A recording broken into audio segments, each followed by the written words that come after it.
pertama kali datang ke Gorontalo itu sempat shock lah melihat situasi lahan perkebunan jagung. Kenapa saya bilang shock? Dengan kemiringan yang 30 sampai seterusnya itu masyarakat masih melakukan penanaman jagung.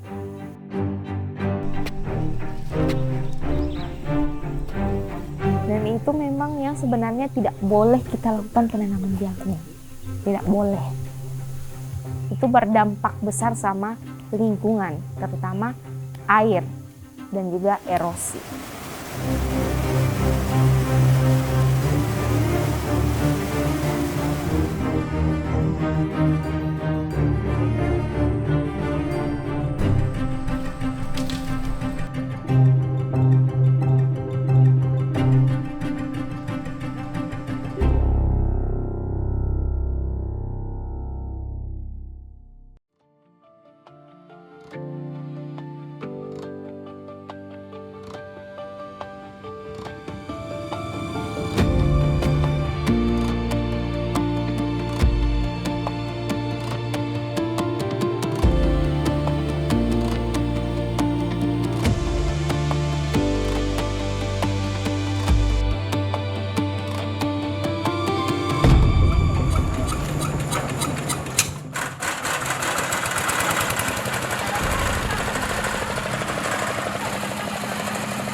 Jagung adalah nafkah.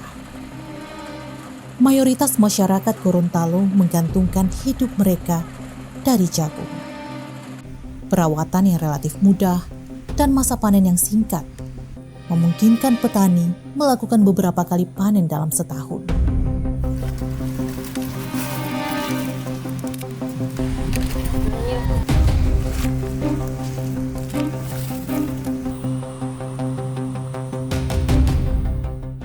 Jagung tumbuh subur dari dataran rendah hingga punggung-punggung bukit. Semuanya tumbuh dari keyakinan bahwa jagung adalah masa depan. Kesuksesan ini bukan tanpa campur tangan. Sejak tahun 2002, pemerintah mendorong Gorontalo menjadi produsen jagung nasional. Program ini berhasil mengubah pola pikir masyarakat. Jagung dianggap lebih menguntungkan dari tanaman lainnya. Jagung menjadi wajah baru pertanian Gorontalo. Orang tua saya juga pernah tergolong di situ, Pak. Di petani jagung. Termasuk saya masih belajar itu. Waktu Bapak Fadel Muhammad jadi gubernur. Saya masih belajar menanam jagung. Ikut dengan orang tua. Sudah sekitar di bawah dari 20 tahunan lah.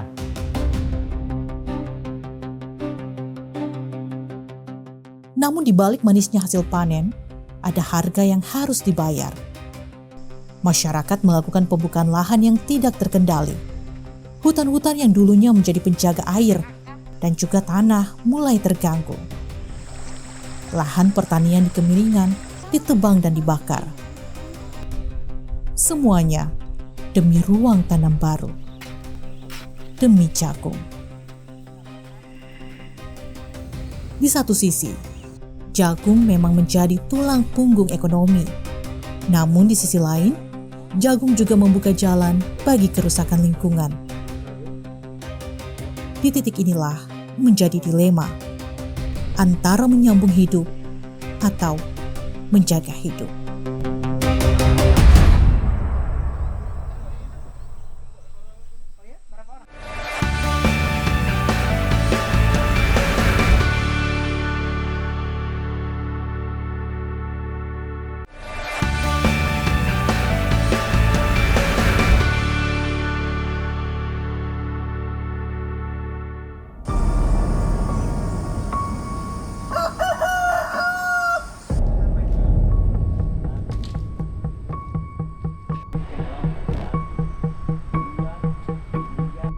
Masifnya pembukaan lahan yang tidak terkendali kini semakin terasa dampaknya. Salah satu contohnya terjadi di Desa Bihe, Kecamatan Asparaga, Kabupaten Gorontalo.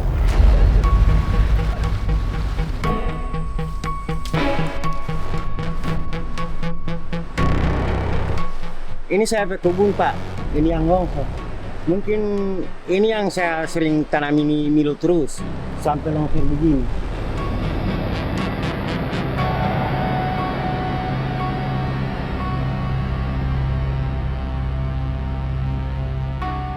Desa ini berada tepat di zona penyangga Taman Hutan Raya, kawasan yang seharusnya menjadi benteng terakhir ekosistem hutan. Namun kini justru berada dalam ancaman kerusakan. Tanah subur yang dulu menjadi habitat satwa dan penyimpan air diganti dengan tanaman jagung yang terus-menerus ditanam dan dipanen. Di sini dia dikenal dengan berbagai macam flora fauna yang tinggal di sini sebetulnya. Cuman dengan adanya aktivitas masyarakat untuk menanam jagung, akhirnya yang keanekaragaman yang kita punya di sini. Contoh kayak dulu itu babi rusa sering, mungkin masyarakat yang datang mungkin akan melihat tidak harus lagi ke hutan. Bisa kita lihat secara langsung di kebun, bahkan beberapa jenis-jenis flora fauna lainnya yang khas Sulawesi itu bisa kita jumpai langsung tanpa harus pergi ke hutan. Nah, sekarang juga karena memang masyarakat terus-menerus membuka lahan, akhirnya mereka juga dengan sendirinya pulang ke habitat mereka. Begitu. Ironisnya, di saat lahan rusak dan lingkungan makin rentan, keuntungan pun tak seberapa. Harga jagung yang tidak stabil, biaya produksi yang tinggi, dan transportasi sulit membuat untung yang diterima petani nyaris tidak sebanding dengan tenaga dan risiko yang mereka keluarkan. Soalnya apa? Saya nanam milo udah segitu lamanya, sampai sekarang 16 tahun itu aja min terus, nggak ada untungnya. Udah kelihatan milo saya itu yang bagus kira-kira cuma 10 yang jack itu ratusan biji.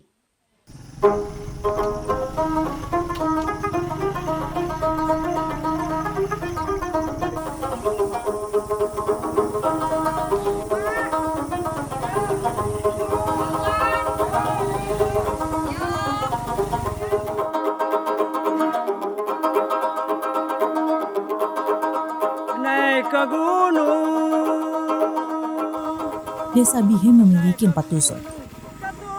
Namun akses ke wilayah ini sangat memprihatinkan. Jalanan rusak, tanah berlumpur, dan jarak tempuh yang memakan waktu membuat banyak dusun seolah terisolasi. Jangan si nona duduk termurung, ada yang susah bilang padaku.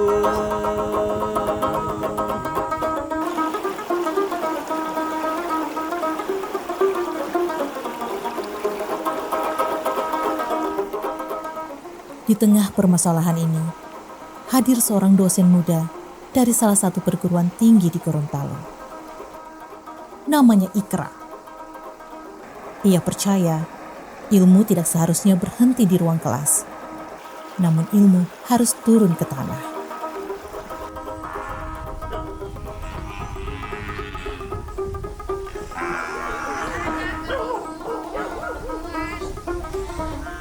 Misi awalnya datang ke desa ini sederhana, mengubah pola pikir masyarakat bahwa jagung bukan satu-satunya jalan.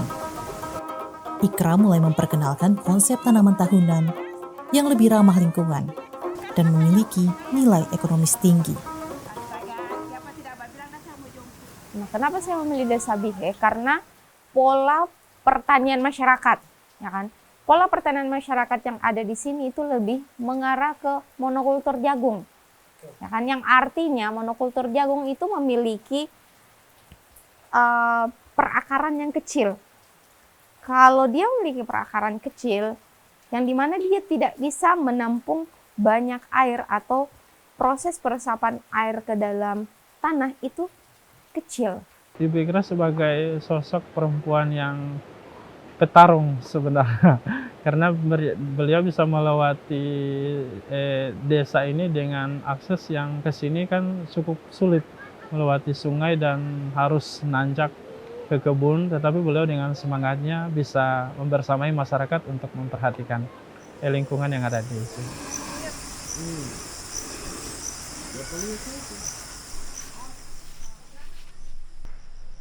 Ikra membangun persemayan, tempat lahirnya pohon-pohon dengan akar yang kuat. Bukan lagi jagung dengan akar yang lemah, tapi pohon-pohon tahunan, seperti durian, coklat, dan alpukat. Pohon yang mungkin tidak membuahkan hasil esok hari, tapi bisa menjaga tanah dan memberi makan untuk generasi berikutnya.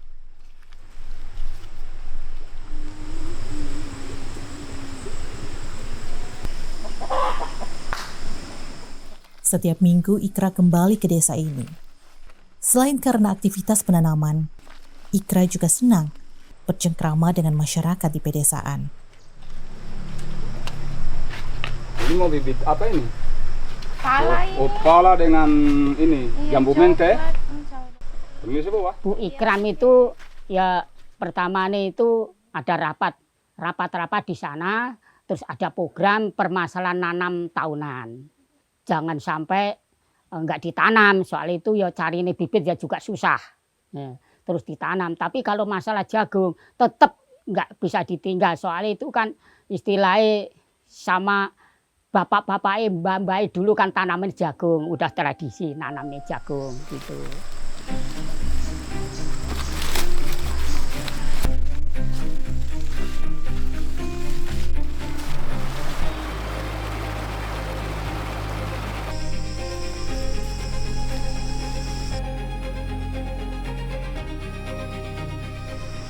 Ikra tidak memaksa masyarakat meninggalkan jagung. Ia tahu, terlalu drastis justru bisa menimbulkan penolakan. Namun hanya menawarkan alternatif lain, yaitu sistem pola tanam campuran, di mana jagung tetap ditanam, tapi diselingi dengan pohon-pohon tahunan. Jagung untuk hari ini, dan pohon untuk masa depan.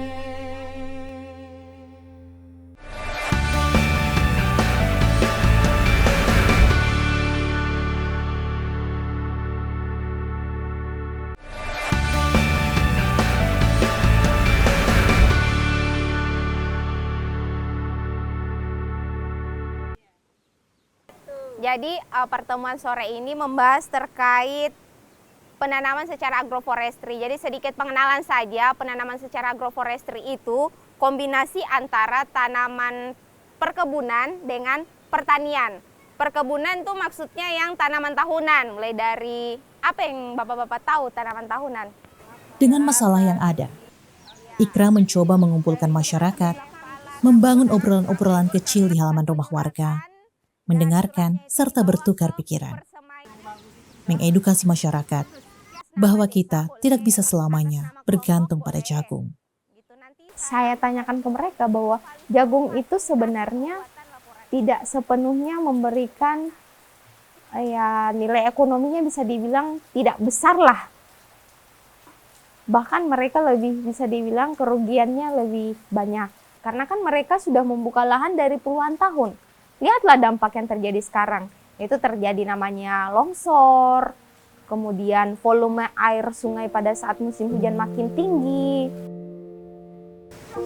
Di forum kecil ini bukan ruang satu arah.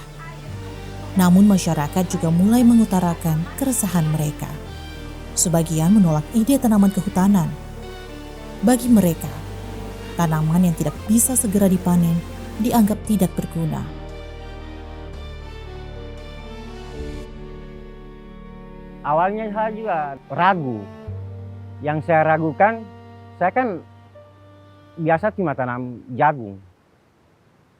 Kalau ditanami tanaman tahunan, mungkin saya lama-kelamaan saya tidak bisa tanam jagung lagi. Jagung sama tanaman tahunan itu memiliki perbedaan dalam hal kesuburan tanah. Selain kesuburan tanah, dari tanaman tahunan itu yang memiliki, memang dia bentukannya seperti pohon ya kan, tapi tidak semua masuk dalam kategori pohon. Nah, itu bagus untuk tanah, terutama kesuburan tanah, dan juga menurunkan laju daripada erosi, ya kan, karena kita tidak melakukan penebangan, dia terus-menerus berada di situ. Sedangkan kalau tanaman jagung itu pada saat sudah selesai panen, itu lahannya akan menjadi gundul. Pada saat juga mereka sudah selesai menanam, itu kan mereka tidak langsung tanam ulang. lahannya jadi kosong, otomatis laju erosi ya kan itu akan semakin meningkat gitu. Run off daripada air juga itu semakin tinggi, infiltrasi makin kecil gitu. Beda dengan tanaman tahunan.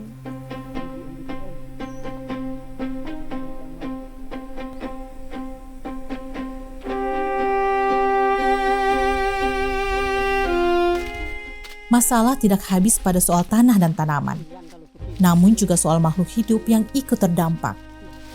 Ketika lahan terus dibuka tanpa kendali, batas antara hutan dan ladang semakin kecil. Satwa-satwa liar keluar dari habitat mereka, masuk ke kebun masyarakat. Semua mencari makan di tempat yang dulu menjadi rumah mereka.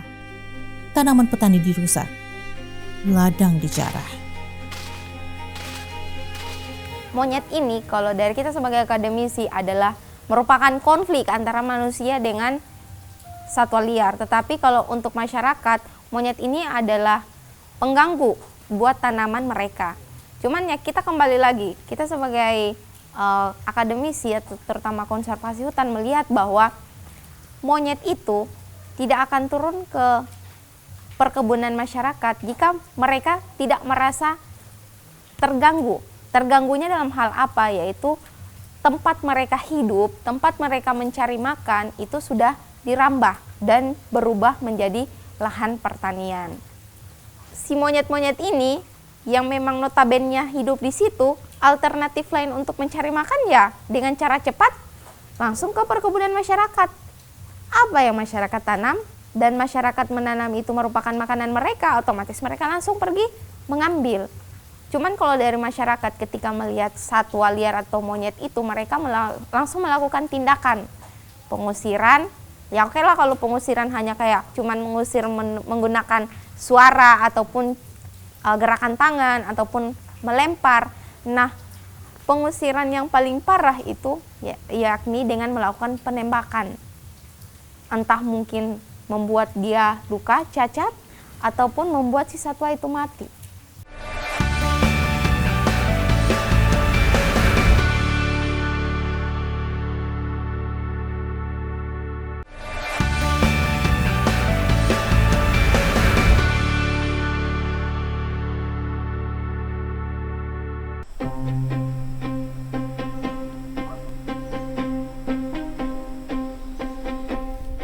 Walaupun dengan konflik yang ada, tidak menghentikan langkah Ikra. Berbagai solusi ditawarkan. Daripada melawan, Ikra menawarkan pendekatan yang berbeda. Ikra mengajak masyarakat membuat zona penyangga alami di perbatasan antara ladang dan juga hutan. Dengan menanam buah-buahan liar seperti pepaya dan nangka. Pepaya menjadi pengalihan. Sebelum satwa liar memasuki ladang jagung, mereka sudah menemukan makanan. Cara ini dianggap sederhana, namun efektif. Petani tidak lagi merasa dirugikan, dan satwa tidak lagi merasa terusir. Edukasi yang saya berikan kepada masyarakat yaitu mencoba untuk melakukan penanaman yang dimana tanaman itu adalah makanan daripada monyet.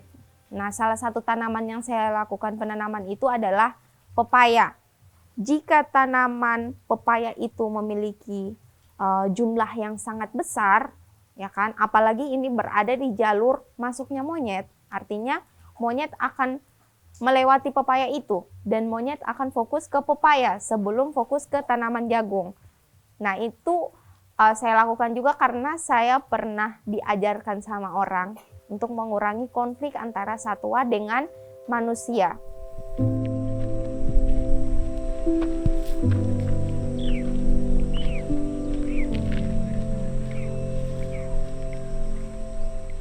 Apa yang dilakukan Ikra? Perlahan mulai mengubah cara pandang dan kesadaran sebagian masyarakat. Mereka mulai melihat bahwa memang ada yang salah dalam cara lama mereka. Akhirnya, masyarakat mulai menerapkan dan ikut menanam tanaman tahunan. Masyarakat yang dulu menebang, kini mulai menanam. Disinilah bibit harapan ditanam.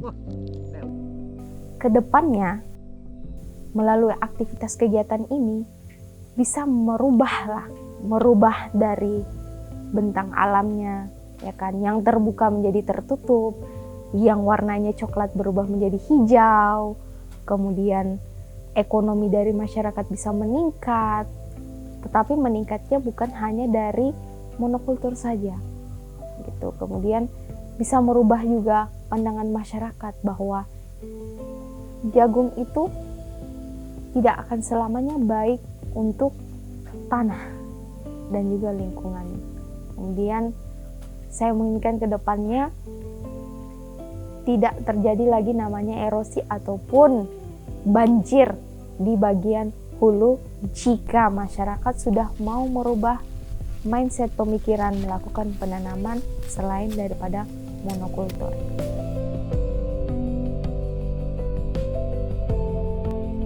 Mudah-mudahan apa yang dikasih bibit sama Ibu Ikran saya terima. Gitu. Nah, terus akhirnya ini terus saya rawat sebaik-baiknya. Mudah-mudahan tanaman duren, taman segala macam ini ntar bisa untung lah. Jadi saya nggak menyesal lagi.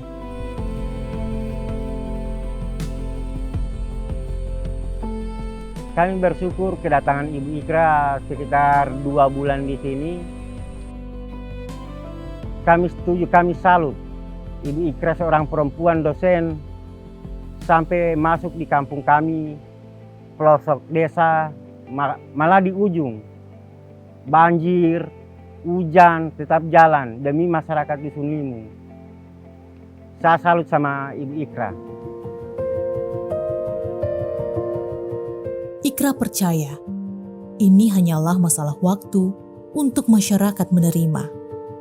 Solusi kadang tidak memaksa, namun hanya menunggu manusia menyusul kesadarannya.